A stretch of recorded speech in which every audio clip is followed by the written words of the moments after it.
All right, so the next thing we're going to do is a group activity. It's something that I'm really excited about having the chance to do. And the way we're going to do this, the way we're going to start it off, first of all, it's going to be about impact. Tonight is about impact, having an impact on your audience.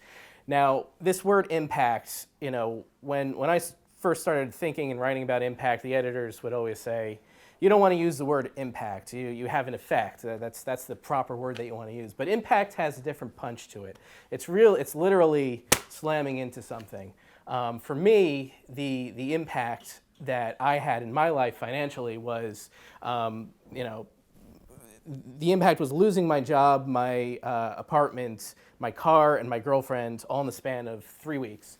And that had an impact on me. That wasn't just, oh, I'm affected by this, I'm going to change what I do, I'm going to change my approach. No, this was, I'm going to change my life. And the second impact was reading the Motley Fool discussion boards way back before personal finance blogs were a thing.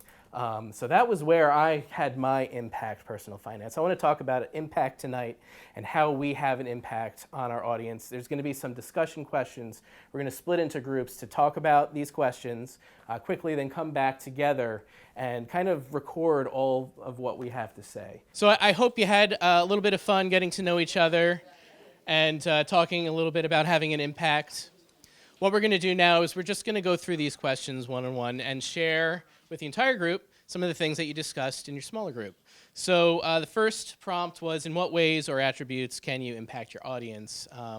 So I know that many of us have verified impact in many different ways, so we have lots of things to talk about. I'm looking forward to hearing this. So group one, who is your speaker? Okay. How many do you want? We wrote down a bunch. Just go through whatever you Okay. So It's just for the video. got it. So basically, among the things we talked about in terms of simplifying the message of investing so that people get access to it, using humor to make things accessible and fun so that people don't tune off and have their eyes glaze over. Being authentic, making sure that your story gets out so that it's compelling. What else do we have here? Just lead by inspiration and example, talking about specific stories, which help to give people some grounding and some real life attribution as to what we're talking about, and transparency, and we'll leave it at that. Great, fantastic. Let's move on to group two, or just whoever. Okay, whoever's over here. Do we have any speakers over here? Sure. Okay. Just number one. Okay, so we talked about kind of reiterated what Sandy said, which is sharing your story and making sure that you're being authentic, listening to what your audience has to say about your products, about what you're offering to them, not chasing numbers or metrics necessarily, so focusing more on building that community versus growing your revenue streams immediately, and making sure that you have goals, whether they're qualitative or quantitative, and that you're marrying your goals with your audience's goals.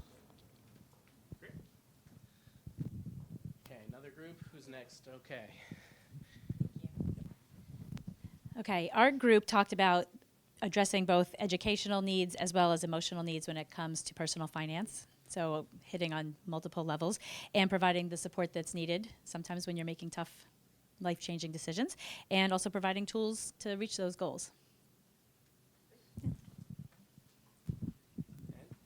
And the last group, a lot of good ideas were already taken. So we included to make it fun, to provide instruction and also optimism.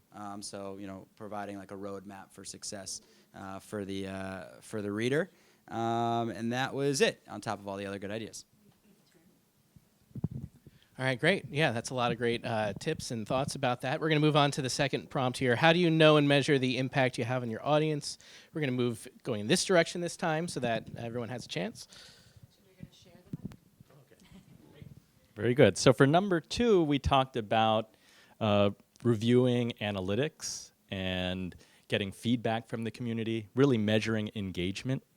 And Kevin also talked about measuring outcomes because he can see very clearly from his audience when someone achieves an outcome, and that's measurable.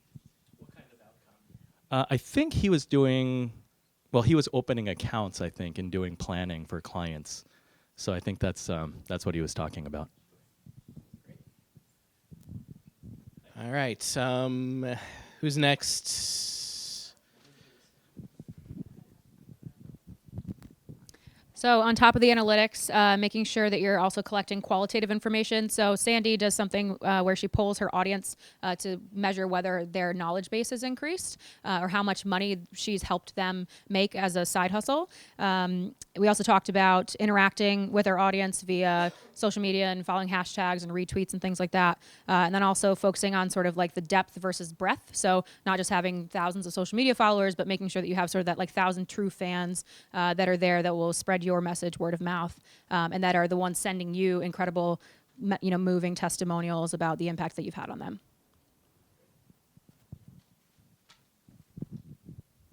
Did I miss?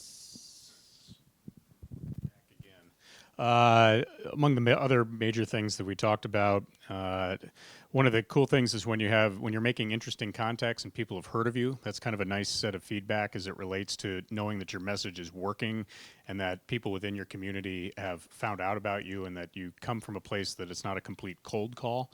That's something that's sort of a nice component. When you're looking for sponsorships and things like that, when you can see what the dollars look like as it relates to people's interest in you, that can be an interesting metric and kind of a brutal way of looking at how you resonate within the general marketplace.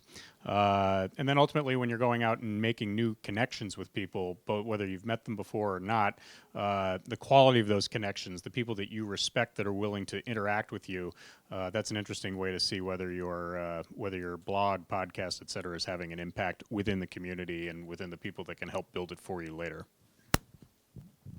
Fantastic. Did we hear from every group in that one? Okay.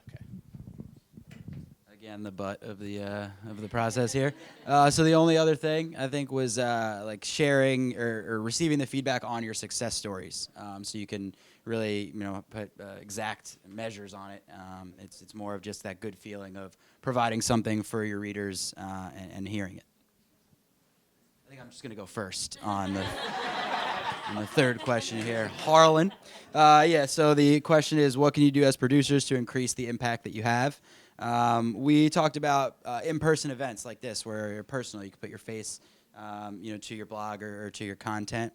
And another one, because I'll leave some for other people, is stay authentic to your point of view.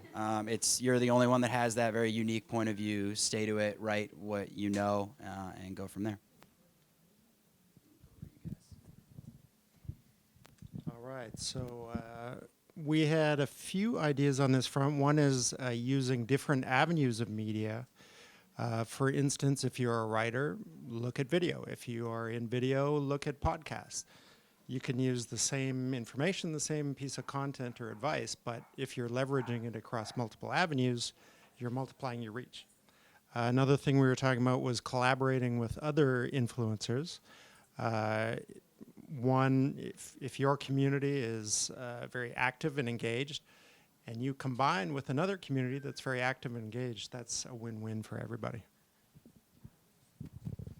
Great. And just so everybody knows, we're moving a little quickly here, but we are obviously recording everything. What we're going to do after this is put everything together in a package. So all of this information that you're getting today, videos from our speakers, and then a write-up about this discussion, it's all going to be downloadable very shortly.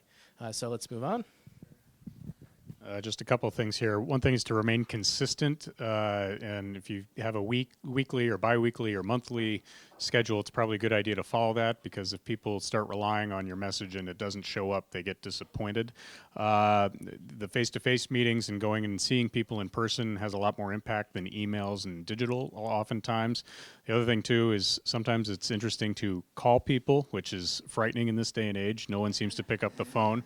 And it's a concept that I think is interesting as a way to sort of drive home the point to the extent you can do that. Don't forget what your audience asks for when you take in that feedback and they want certain things. It's nice to give them what they want, and that's what keeps them coming back for more.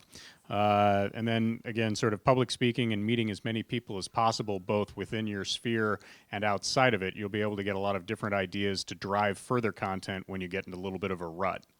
As an example, I taught entrepreneurship at a jail in California a month ago, which is kind of way off base, but it was very informative for me, but it also gave me 3 different sets of ideas and stories and concepts that I could relate going forward in a bunch of new content. And it's something, if you can extend your reach a little bit, I think it could help.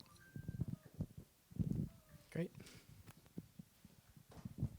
So someone mentioned partnering with other influencers, but also partnering with brands who may be able to help you spread your message to a much larger audience and perhaps more cost effective for you. But also evolving with your audience, whether that's with keeping a pulse on what it is that they care about at this certain stage of their lives, but continuing to learn yourself as well and evolving with the times and with what the mass media sort of cares about and in terms of their financial life, and making sure that you're then able to meet their needs consistently rather than solely sort of niching yourself into a hole, if you will.